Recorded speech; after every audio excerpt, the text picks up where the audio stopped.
He thought he won when I left. Then my letter made the whole office stare at him. Olivia Carter arrived at Next Gen Solutions every morning with a mixture of hope and quiet determination. At 26, she was the youngest assistant administrative coordinator the company had ever hired, navigating a male-dominated environment where technical jargon and assertiveness often drowned out softer voices like hers. The sleek office towered with glass walls and gleaming floors, a symbol of innovation and success. But inside, the atmosphere could be unforgiving, especially for someone still trying to find her footing.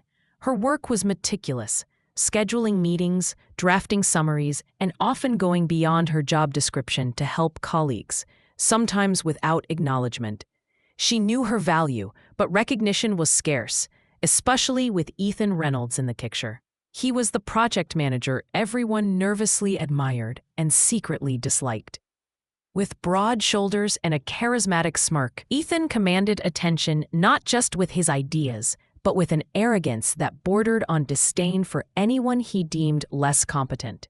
To Olivia, he was a constant reminder of how far she still had to climb. On this particular Tuesday, the team was gathered for a critical project meeting, one that could change their product's direction and potentially the course of their careers. Olivia had spent hours preparing a data report that highlighted new market trends and suggested innovative tweaks to their platform's user interface. She was nervous but determined as she listened from the corner of the room, clutching her notepad tightly. When Ethan finally turned to her, inviting her almost sarcastically to share her fresh ideas, Olivia stood awkwardly before the group. The room fell silent as she presented her findings, her voice steady but tinged with vulnerability. For a brief moment, hope flickered in her chest. They were listening. Then, without warning, Ethan cut in, his tone sharp and mocking. "That's cute, Oliva, but this is the real world, not a dream journal," he sneered, accidentally mispronouncing her name. "Idealistic little plans won't cut it here. You're not grasping the complexity of what we're dealing with."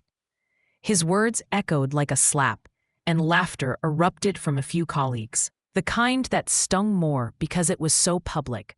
Olivia's face flushed a deep red. Her hands trembled on her notepad as the room's energy shifted from intrigue to ridicule. She froze, cheeks burning, unable to find her voice. The weight of everyone's eyes pressing down felt suffocating. A subtle, sharp twist in her chest told her that this moment, this humiliation, was just the beginning. Ethan's smirk widened, the unspoken message clear. He'd won. But deep inside, beneath the shame, a spark flickered stubbornly, refusing to be snuffed out. The aftermath of that meeting lingered like a shadow over Olivia. Each day, as she walked the polished corridors of Next Gen Solutions, she felt the weight of Ethan's scorn settle heavier on her shoulders. His dismissive smirk seemed to follow her in every interaction, and the quiet laughter of some colleagues echoed like a cruel reminder of that humiliating moment. It was as if the entire office had witnessed her fall from grace, and no one dared to offer her a lifeline. At her desk, Olivia's hands often trembled as she stared at her computer screen, replaying the moment in her mind. A nauseous ache gnawed at her confidence, growing more relentless with each passing day. She knew her ideas had merit. Her data wasn't some naive fantasy. But the room's laughter, the coldness in Ethan's eyes, made her doubt herself in ways she hadn't known possible. She tried to ignore the whispers, the sidelong glances exchanged when she walked by, but isolation tightened its grip nonetheless. What hurt most wasn't the humiliation itself, but the deafening silence from her team. No one spoke up in her defense. No colleague reached out with words of encouragement. It felt like a calculated abandonment. Even her immediate supervisor, Mr. Hendricks, who was usually distant but fair, seemed hesitant to intervene, perhaps wary of Ethan's influence or the politics swirling beneath the surface. Despite this, Olivia refused to let despair swallow her whole. She stayed late after work, meticulously gathering data, refining her reports, and trying to prove, in concrete numbers, that her contributions mattered. Yet each attempt to present her ideas was met with quiet dismissal or subtle sabotage. Ethan would accidentally exclude her from key emails or talk over her in meetings, undermining her slowly but effectively. One chilly afternoon, as she sat alone in the break room, nursing a lukewarm cup of coffee, Olivia's thoughts spiraled into a painful self-questioning.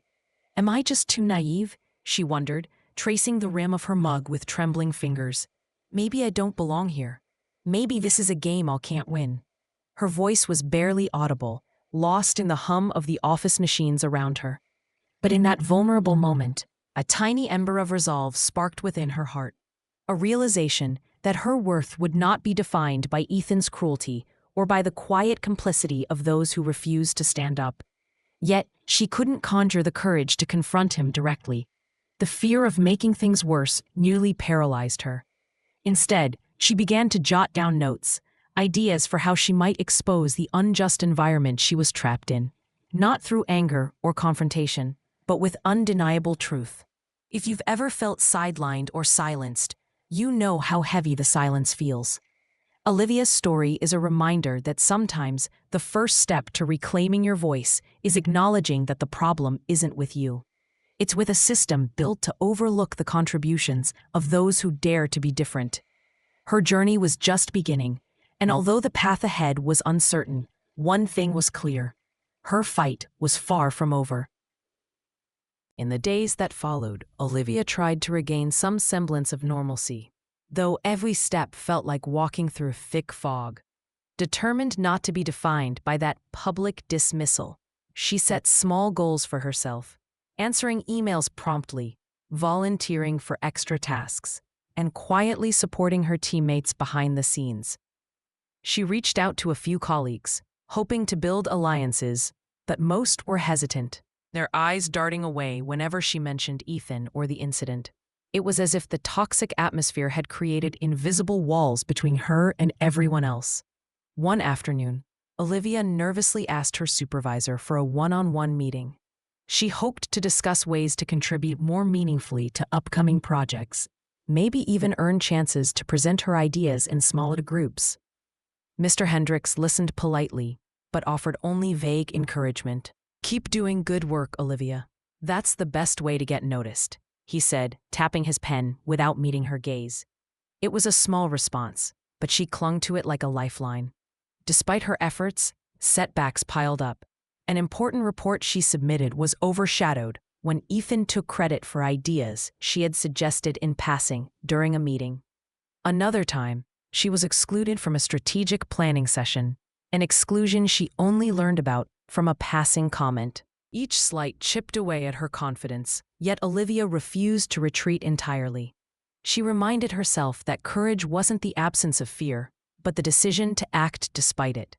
Still, there were moments of quiet hope. One afternoon, while working late, she noticed Marcus, a mid-level developer who had been quiet but observant throughout the upheaval, linger by her desk.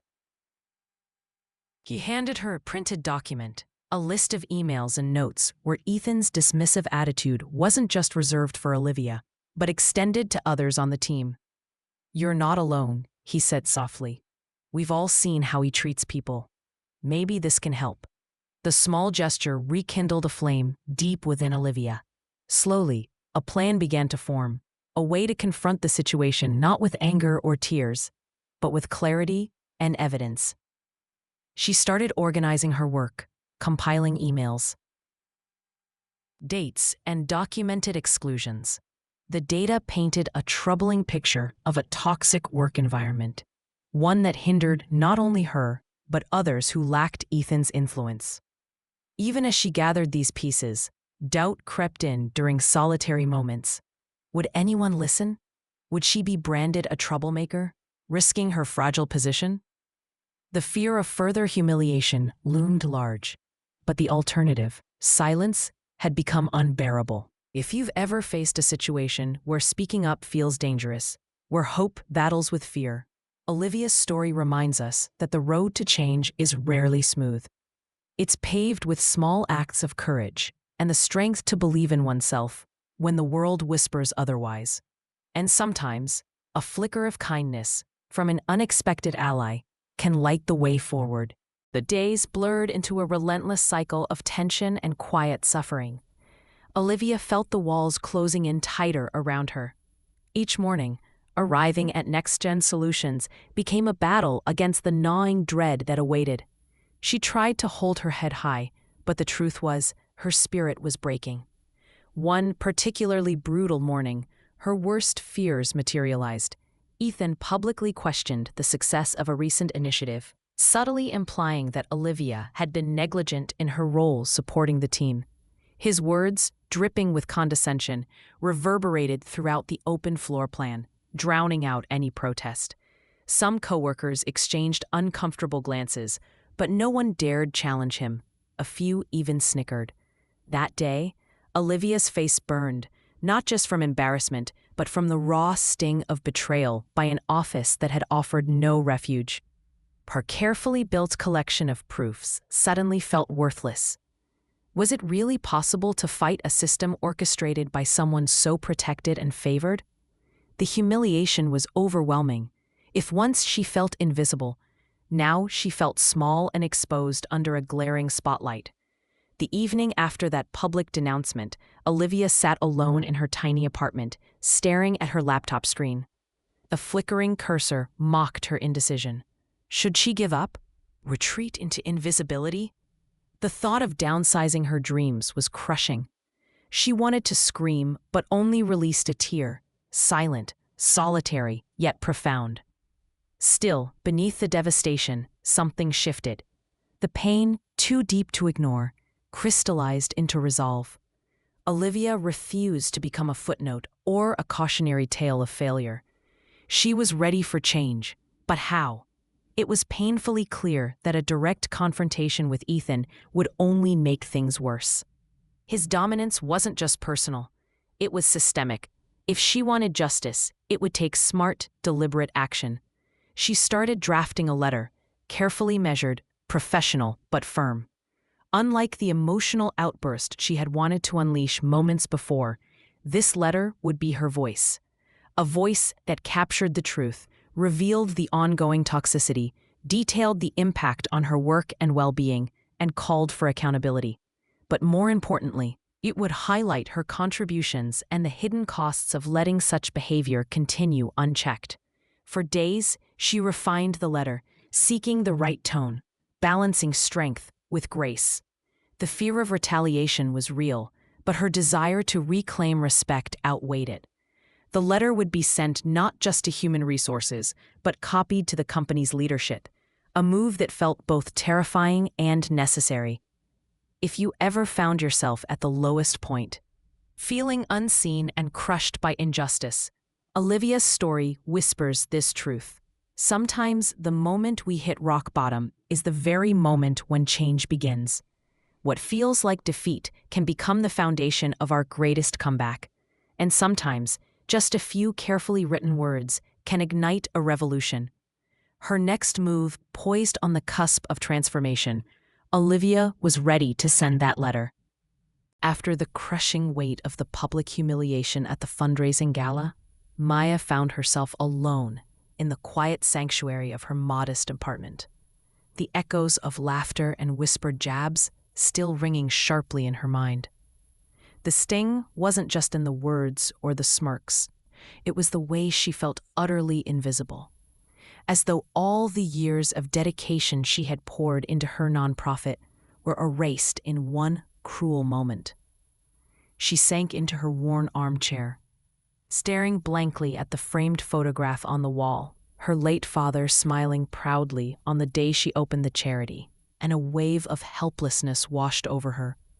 Yet, beneath the despair, a tiny spark flickered. Maya thought back to every setback she'd faced before.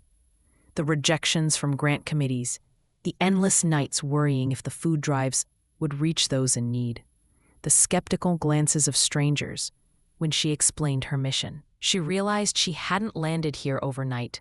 The road to any meaningful cause was riddled with obstacles, and she had survived them all. Somehow, she would survive this too. The next morning, still feeling fragile but unwilling to surrender, Maya returned to the office. The atmosphere was heavy.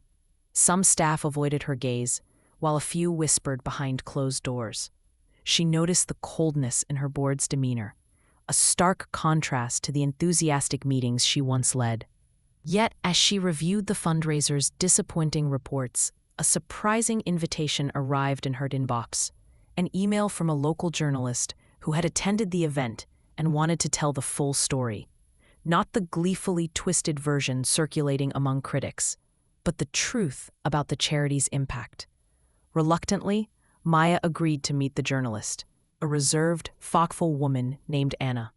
Over coffee, Anna listened intently as Maya shared the recent struggle, revealing the deeper, unspoken battles. Sometimes, Anna said gently, exposure to real stories can shift perspectives. You have a voice. Maybe it's time to amplify it. Leaving the cafe that afternoon, a glimmer of hope crept in. If the written word could slice through the noise, perhaps the community would see Maya's work anew, not defined by one cruel night, but by years of unwavering commitment. That evening, Maya's phone buzzed with a message from her childhood friend and mentor, Grace, who had quietly supported her all along.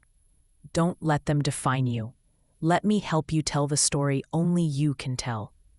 The simple message was a balm to Maya's weary spirit. Still, the battlefield was far from clear. Maya knew the road ahead demanded courage and resilience she could no longer afford to doubt. The unfair judgment, the isolation, it was time to confront them, not with anger, but with clarity and strength. The humbling defeat at the gala, brutal as it was, might just prove to be the crucible from which Maya's true identity emerged. If you've ever faced a turning point where despair and hope collide, stay with this story. It's about what happens when we find the courage to rise beyond the darkest moments. Days later, a meticulously crafted article appeared in the city's most respected newspaper, headlined, "More Than a Charity, the Heartbeat of a Community." Anna's words painted a vivid picture, not just of the events from the fundraiser, but of the countless lives Maya's nonprofit had touched. Stories of children fed, the elderly comforted, and hope restored where it was all but lost. The piece was honest, raw, and deeply human. It unveiled the unseen battles Maya fought daily, transforming what had been a narrative of mockery into one of courage and authenticity.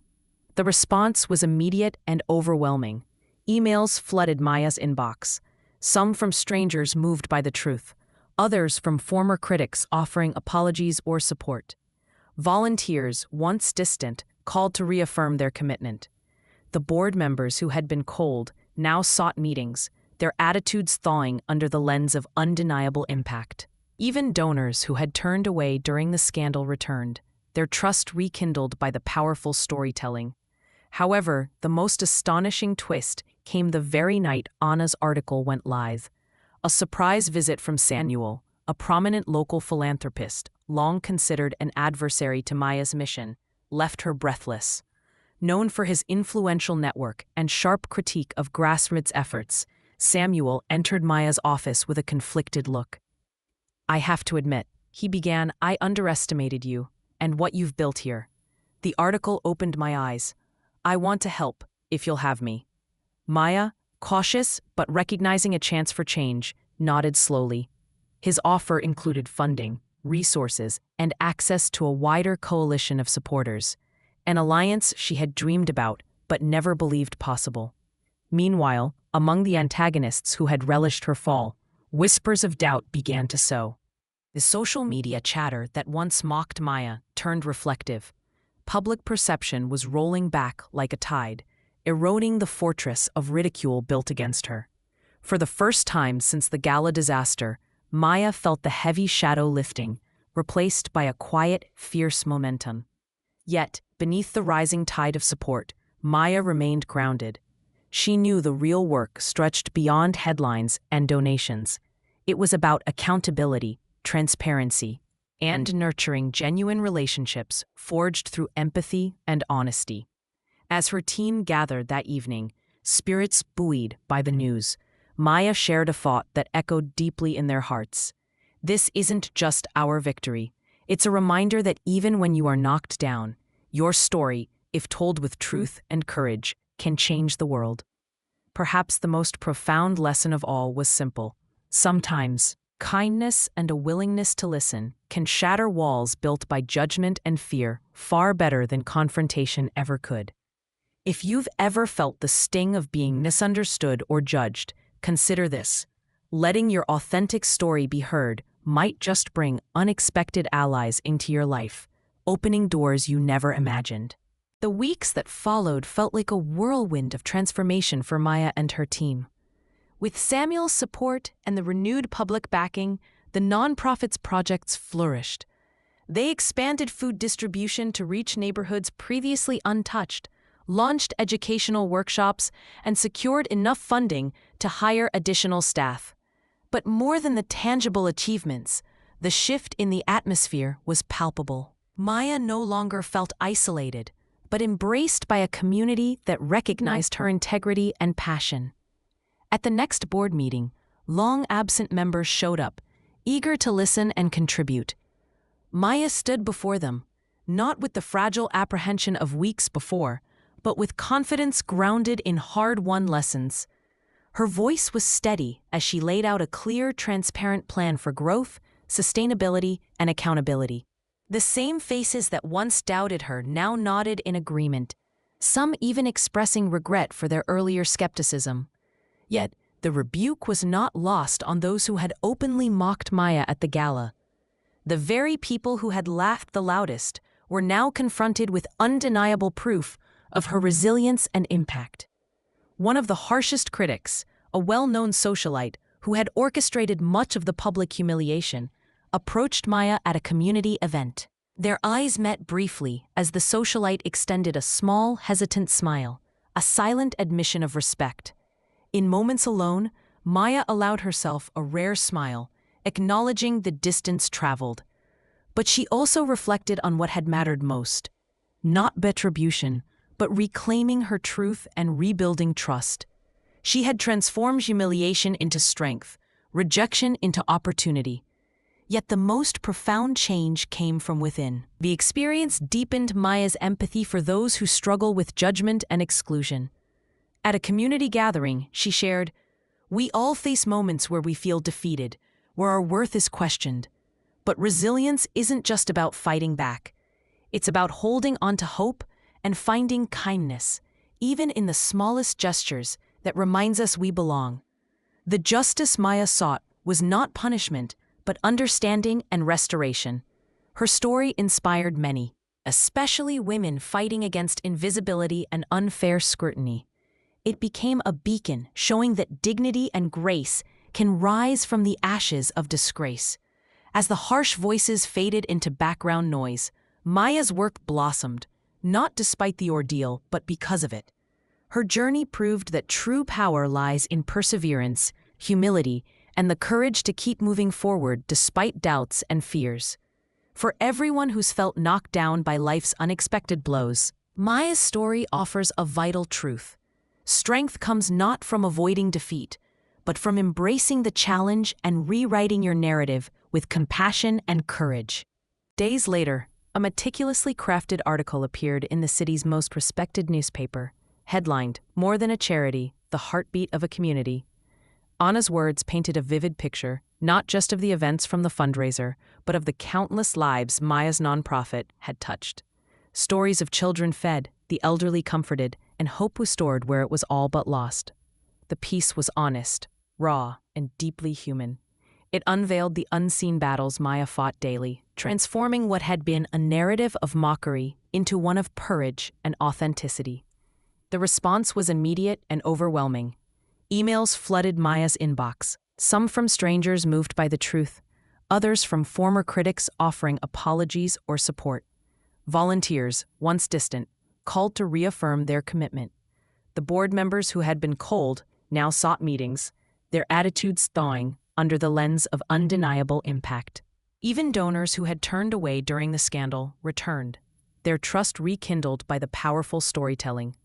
However, the most astonishing twist came the very night Anna's article went live. A surprise visit from Samuel, a prominent local philanthropist long considered an adversary to Maya's mission, left her breathless. Known for his influential network and sharp critique of grassroots efforts, Sammy entered Maya's office with a conflicted look. "I have to admit," he began, "I underestimated you and what you've built here. The article opened my eyes.